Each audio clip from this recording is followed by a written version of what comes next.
Hello दोस्तों, स्वागत है आपका फिर से एक नई वीडियो में। दोस्तों बहुत दिन हो गए वीडियो नहीं आ रहा था, इसके लिए माफ़ी चाहता हूँ, थोड़ा बिजी था इसलिए।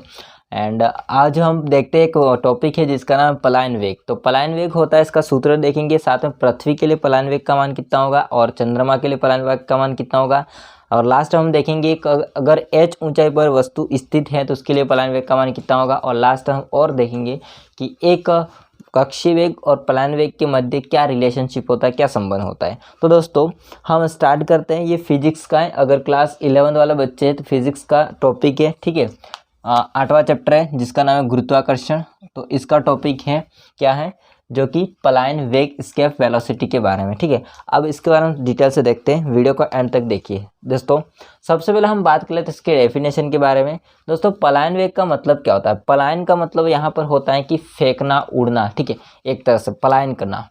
अब यहाँ पर क्या होता है, पलायन वेग एक ऐसा वेग होता है जिस वेग से हम किसी वस्तु को अगर फेंकते हैं तो वो क्या करती है, जिस ग्रह से फेंकते हैं, जैसे हमने पृथ्वी के पृष्ठ से तल सतह से फेंका है किसी वस्तु को, ठीक है, पलायन वेग के मान से, तो क्या होगा, वो वस्तु होती है वो गुरुत्वीय क्षेत्र को पार कर जाती है और वो वापस कभी उस ग्रह पर वापस लौट के नहीं आती है। तो ऐसे न्यूनतम वेग को हम क्या कहते हैं, पलायन वेग कहते हैं। क्या कहते हैं इसको, पलायन वेग कहते हैं, क्योंकि वो वस्तु अनंत पर चली जाती है। आ रही बात समझ है। तो इसकी डेफिनेशन वही है, पढ़िए ध्यान से इसको। देखिए, किसी वस्तु को दिया गया वह न्यूनतम वेग, किसी वस्तु को दिया गया वह न्यूनतम वेग जिससे वस्तु को फेंकने पर वह ग्रह के गुरुत्वीय क्षेत्र को पार कर लेती है तथा उस ग्रह पर कभी वापस नहीं आती, तो उसे हम क्या कहते हैं, पलायन वेग कहते हैं। ओके, पलायन वेग होता है, इसकी अपन बात करते हैं। तो पलायन वेग से वस्तु को अगर फेंकेंगे तो वो अनंत पर चली जाती है, ठीक है, अनंत इनफाइनाइट पर चली जाती है। अब बात कर लेते हैं हम दोस्तों कि पृथ्वी के पृष्ठ से पलायन करना है किसी वस्तु को, तो इसके लिए वेग का मान कितना हो जाएगा, उससे हम सूत्र डिफाइन करेंगे इसमें। तो वी का सूत्र निकालेंगे अगर पृथ्वी के पृष्ठ से पलायन करना है किसी वस्तु के, तो इसके लिए तो हम इसके लैंग्वेज थोड़ा पढ़ लेते हैं। माना कि एम द्रव्यमान की कोई वस्तु है, एम द्रव्यमान जिसका है, उस वस्तु, कोई भी एम द्रव्यमान की वस्तु है, उसके लिए किसी वस्तु का पलायन जो वेग होता है वो है वी, ठीक है, पलायन वेग को ई से दर्शाते हैं। पलायन वेग वी है, तब पृथ्वी की सतह पर पलायन गतिज ऊर्जा का मान क्या होगा। दोस्तों किसी भी वस्तु को अपन फेंकते हैं ना, तो वहां पर क्या होता है, दो तरह की ऊर्जा काम आती है। एक तो जो जा रहा है जितनी स्पीड से, गतिज ऊर्जा एक तो, और दूसरा उसके अंदर संचित ऊर्जा जिसको हम कहते हैं स्थितिज ऊर्जा, गुरुत्वीय स्थितिज ऊर्जा। तो दो ऊर्जा काम में आएगी इस डेरिवेशन में, ठीक है। तो सबसे पहले हम बात कर लेते हैं पलायन गतिज ऊर्जा का मान। तो दोस्तों गतिज ऊर्जा का एक सूत्र होता है जो कि होता है काइनेटिक एनर्जी, इसको K से दर्शाते हैं 1/2 mv², ठीक है। बट हम लोगों ने यहाँ पर वी लिया है, तो इसको भी हम क्या कर देते हैं, पलायन वेग के लिए वी कर देते हैं, ठीक है। दूसरा हो जाएगा गुरुत्वीय स्थितिज ऊर्जा। दोस्तों गुरुत्वीय स्थितिज ऊर्जा होता है, इसका एक फॉर्मूला होता है, हालांकि आपको नहीं पता तो यहाँ पर ध्यान रखना, लॉजिक मत लगाना, क्योंकि वो चैप्टर, वो टॉपिक तो वो आगे है, ठीक है, ये जो टॉपिक होता है इससे आगे है। तो इसके लिए जो गुरुत्वीय स्थितिज ऊर्जा, इसके लिए सूत्र हो जाएगा यू को स्थितिज ऊर्जा से, स्थितिज ऊर्जा के लिए यू काम में लेते हैं, तो माइनस यहाँ पर हो जाएगा Gm/r। इसके लिए सूत्र हो जाएगा -Gm/r। दोस्तों थोड़ी इसकी लैंग्वेज को मैं समझा देता हूँ। गुरुत्वीय स्थितिज ऊर्जा का मतलब क्या होता है कि कोई भी वस्तु अगर अनंत पर है तो उस वस्तु को हम पृथ्वी के सतह या गुरुत्वीय क्षेत्र में लाने में जितना कार्य करेंगे, वो जो कार्य होता है वो स्थितिज ऊर्जा के रूप में संचित हो जाता है या ऊर्जा के रूप में संचित हो जाता है। तो इसको बोलते हैं गुरुत्वीय स्थितिज ऊर्जा। वापस से, अगर कोई भी वस्तु अनंत पर है तो उसको पृथ्वी के गुरुत्वीय क्षेत्र में लाने के लिए जितना कार्य हमको करना पड़ता है वह कार्य ऊर्जा के रूप में संचित हो जाता है, तो उसको बोलते हैं गुरुत्वीय स्थितिज ऊर्जा। अब ला रहे तो नेगेटिव चिन्ह लग जाएगा यहाँ पर, विपरीत है ना, विपरीत के लिए। तो ये हमारे पास में दो समीकरण है, ये गतिज ऊर्जा के लिए और ये स्थिर ऊर्जा के लिए। और दोस्तों आपको पता होगा कुल ऊर्जा का सूत्र क्या हो जाएगा, इसलिए कुल ऊर्जा का सूत्र क्या होता है, तो कुल ऊर्जा का सूत्र हो जाएगा गतिज ऊर्जा प्लस स्थिर ऊर्जा।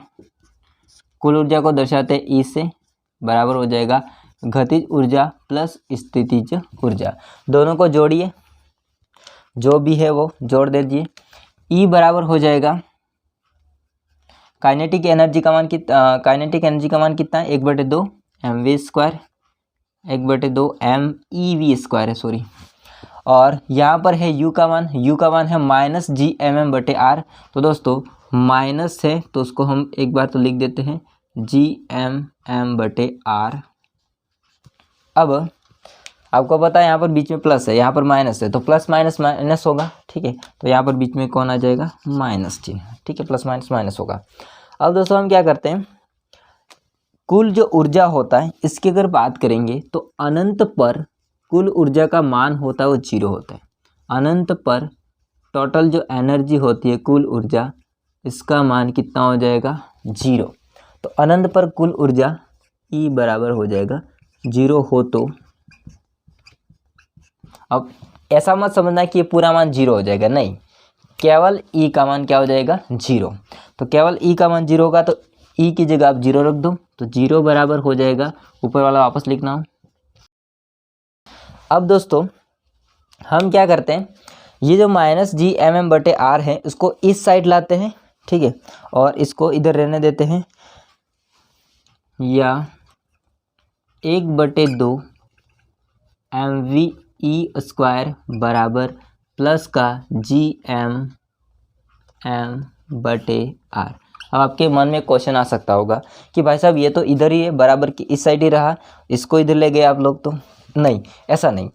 हम क्या करते हैं, इसको इस साइड ले जाते हैं तो ये प्लस में हो जाएगा, मैं इसको लिख देता हूँ और में, ठीक है।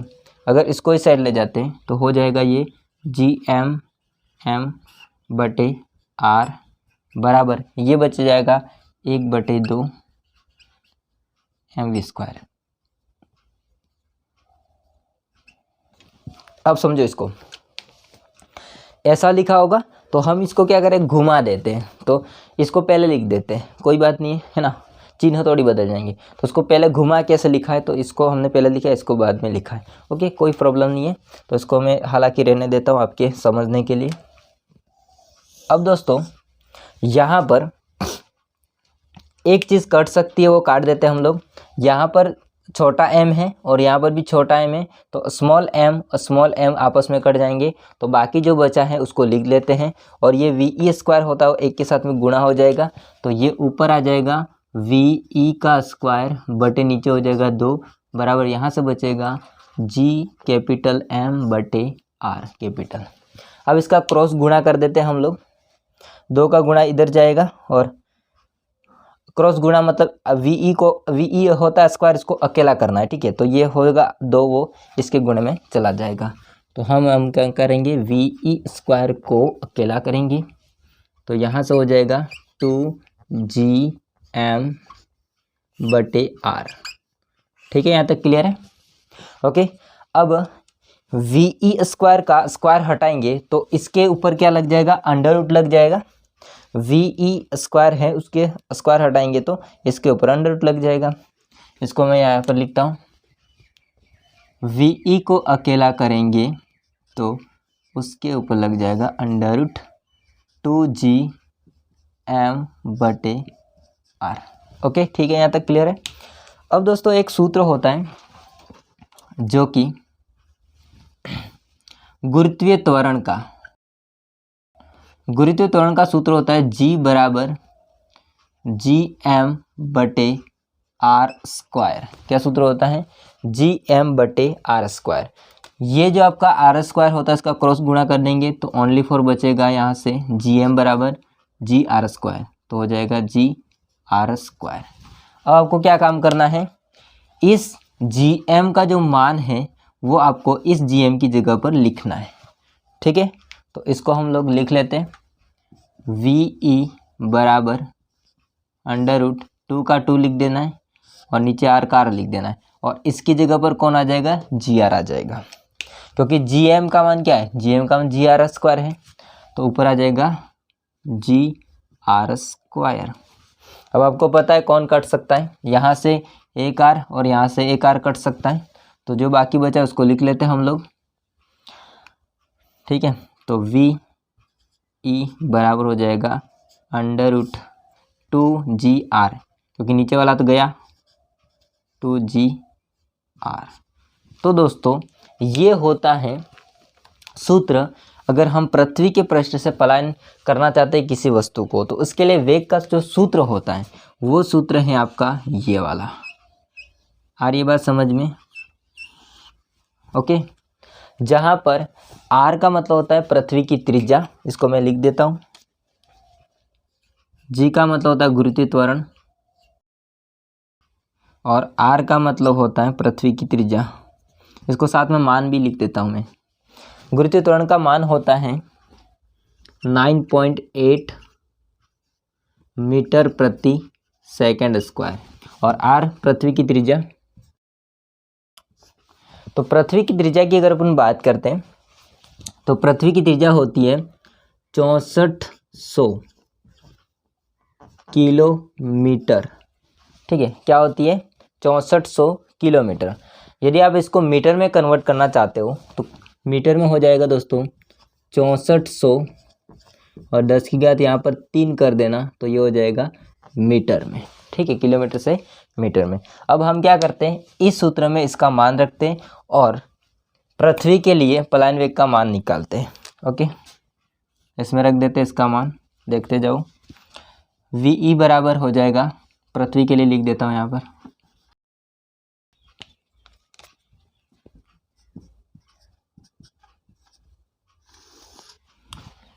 टू का 2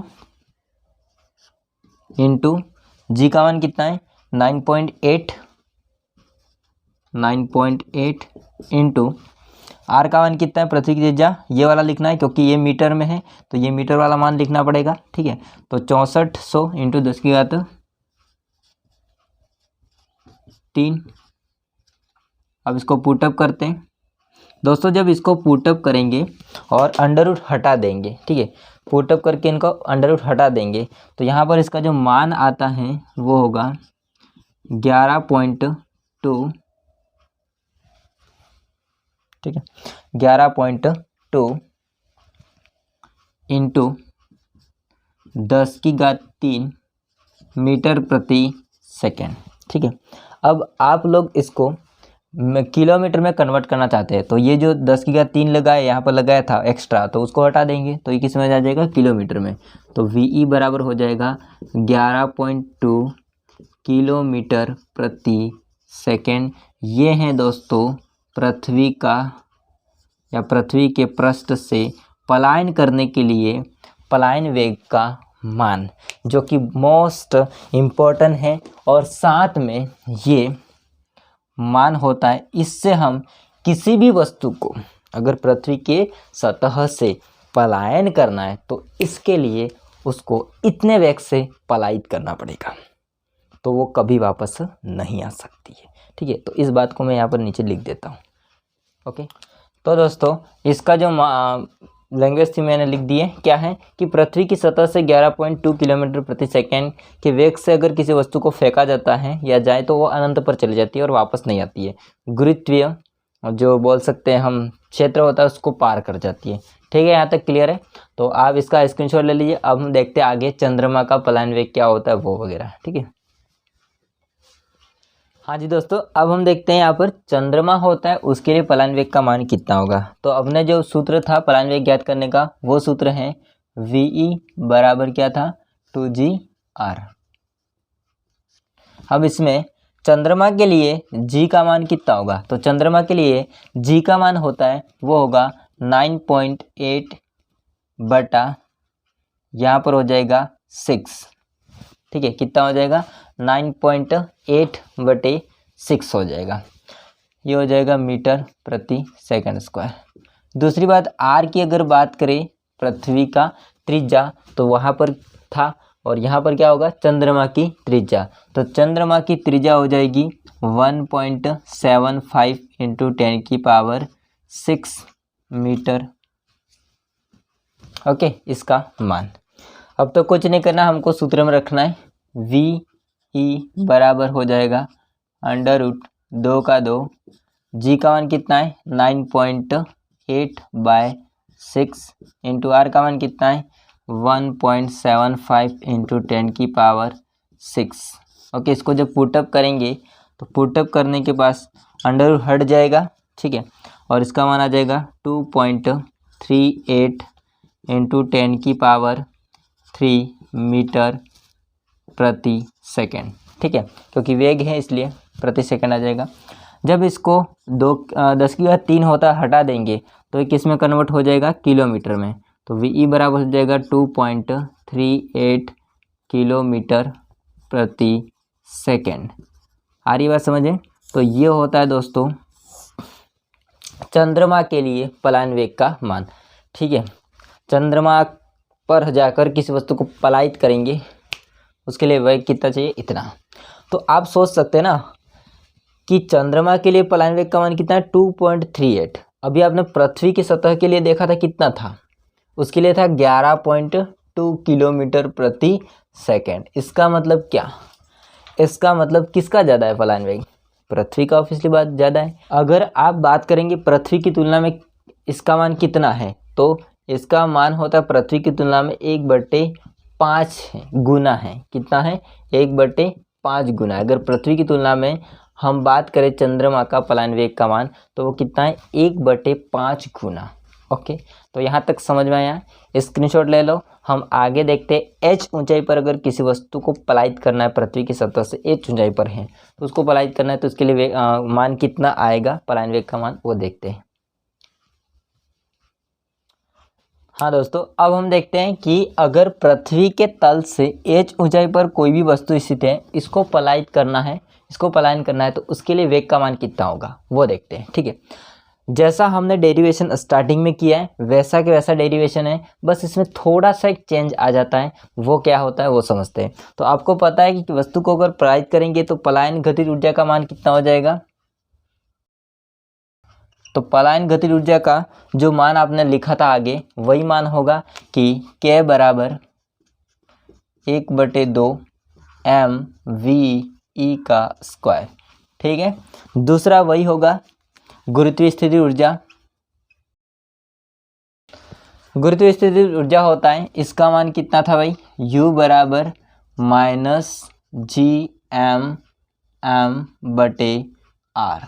अब दोस्तों चेंज क्या आएगा, चेंज ये आएगा कि पृथ्वी की सतह से h ऊंचाई पर है या पृथ्वी के तल से h ऊंचाई पर है, तो यहाँ पर पृथ्वी की त्रिज्या के साथ में क्या लग जाएगा, h लग जाएगा, ठीक है। बस इतना सब परिवर्तन आता है, बाकी सेम सेम है, ठीक है। कुल ऊर्जा का सूत्र क्या हो जाएगा, E बराबर गतिज ऊर्जा प्लस स्थिर ऊर्जा, जोड़ो दोनों को। E बराबर क्या हो जाएगा, K का मान 1/2 mE/v², माइनस आ जाएगा, प्लस माइनस माइनस होता है, G स्थिर ऊर्जा का मान m/r + h, ठीक है। यहाँ तक क्लियर है। अब पता है E का मान अनंत पर क्या होता है, 0 होता है। तो अनंत पर अगर E का मान की बात करेंगे तो इसका मान होगा 0। अनंत पर E बराबर क्या हो जाएगा 0, तो उसकी जगह पर 0 आ जाएगा, जो बाकी बचा उसको लिख लेना है। अब दोस्तों वही कंडीशन, ये gmm/r + h को इस साइड लाएंगे और इसको वहीं रहने देंगे, तो फिर इसको उल्टा करके लिखेंगे तो वही मान हम देखेंगे आगे किया था वही है, 1/2 mv/e² बराबर gmm/r + h, ठीक है। यहाँ तक क्लियर है। ओके, अब कौन कट सकता है, वही छोटा m से छोटा m कट जाएगा, ठीक है। तो बाकी जो बचा उसको लिख लेंगे। तो यहाँ से 2 होता है उसके गुणे में चला जाएगा, तो बचेगा ओनली फॉर ve² बराबर 2gm/r + h। अब दोस्तों ये जो आपका होता है ve², इसका स्क्वायर हटेगा तो क्या बनेगा, यहाँ से √2gm/r + h। आपको पता है और क्या आगे क्या होगा, तो यहाँ से gm का मान हमने गुरुत्वीय त्वरण से लिखा था, पता होता आपको, ठीक है। तो gm गुरुत्वीय त्वरण का मान के आधार पर क्या हो जाएगा, gr²। मतलब गुरुत्वीय त्वरण का सूत्र क्या था, G बराबर GM बटे आर स्क्वायर। आर स्क्वायर गुणे में चला जाएगा तो GR स्क्वायर और GM हो जाएगा। ठीक है, ये तो आपको पहले मैंने बता दिया इसमें।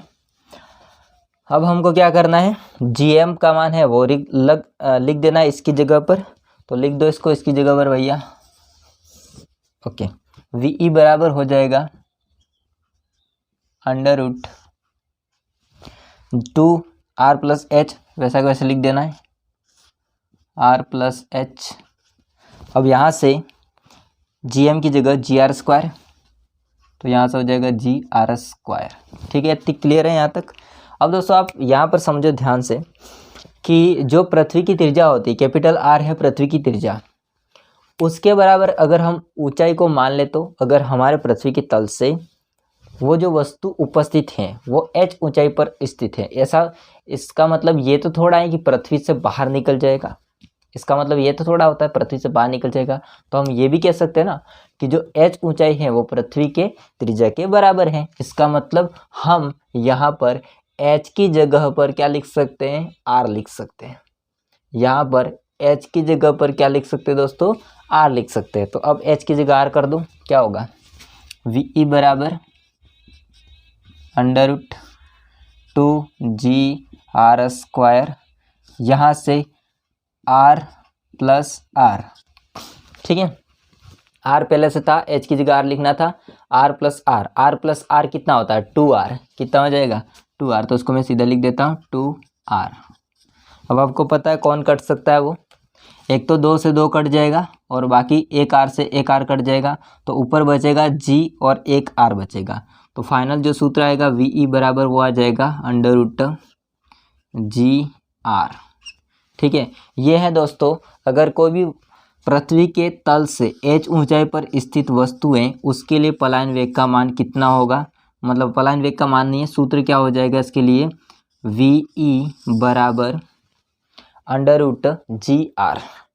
दोस्तों इसको हम बोल सकते हैं, पलायन वेग के साथ साथ में इसको बोल सकते हैं कक्षीय वेग। क्या बोल सकते हैं इसको, कक्षीय वेग। ठीक है, सॉरी डबल बार लिखते हैं, कक्षीय वेग, जिसको हम कह सकते हैं V0। अब V0 बराबर आप इसको लिख सकते हो √GR। अब आप बोलेंगे कि ये कक्षीय वेग कैसा हो गया भाई साहब, पलायन वेग होता है, मतलब ये जो सूत्र होता है वो कक्षीय वेग के मान के बराबर आ जाएगा ये सूत्र। अभी कैसा होगा मैं आपको मान निकाल के बताता हूँ। ठीक है, देखिए ध्यान से। अभी आपको पता है G का मान कितना होता है, तो G का मान वही रहेगा, क्या रहेगा 9.8 मीटर प्रति सेकंड स्क्वायर ही रहेगा, क्योंकि पृथ्वी के लिए देख रहे हैं हम लोग। R क्या हो जाएगा, R वही रहेगा, क्या रहेगा R वही रहेगा जो कि था हमारे पास में 6 पॉइंट, या फिर 64 वाला लिख देते हैं, पॉइंट में नहीं लिखते, 6400 इंटू 10⁻³ मीटर।